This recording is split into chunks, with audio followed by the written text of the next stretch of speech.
ఈ మున్సిపల్స్‌లో మరి BRS working ప్రెసిడెంట్‌గా ఉన్న కేటీఆర్ గారి ఇలాకా, అది కూడా సిరిసిల్లలో మాత్రం బీఆర్ఎస్ కంచు కోటగా కూడా మనం ముందుగా అనుకుంటూనే ఉన్నాం. దానికి సంబంధించి వచ్చిన ఈ మున్సిపల్స్ రిజల్ట్స్‌లో మాత్రం సుమారు 39 ఉంటే అందులో 25 మరి బీఆర్ఎస్ వశం కూడా అయ్యాయి.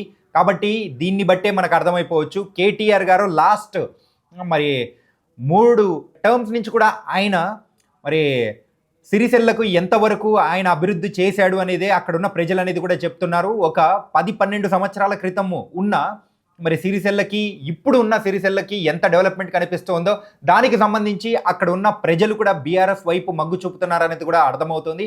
అండ్ ఇంకొక పక్క మరి సిరిసిల్ల నుంచి కేవలం 10 కిలోమీటర్ల దూరం మాత్రమే వేములవాడ ఉంది కాబట్టి మరి వేములవాడలో జరుగుతున్న అభివృద్ధికి కారణం బీఆర్ఎస్ఏ అని చెప్పేసి అక్కడున్న కొంచెం ప్రభావం అనేది కూడా ఇక్కడ సిరిసిల్లలో పడడం, కంప్లీట్‌గా అక్కడున్న మరి ఓటర్లు అందరూ కూడా సిరిసిల్ల వైపు మగ్గు చూపడం అనేది కూడా జరగడం మనం గమనిస్తూ ఉన్నాము. కాబట్టి మరి బీఆర్ఎస్ హవా ఓవరాల్‌గా కొంచెం తక్కువ ఉన్నా కానీ మెయిన్ నాయకులు ఎవరైతే ఉంటారో వాళ్ళకు సంబంధించిన మున్సిపాలిటీస్‌లో మాత్రం వాళ్ళ హవా కొనసాగుతుంది.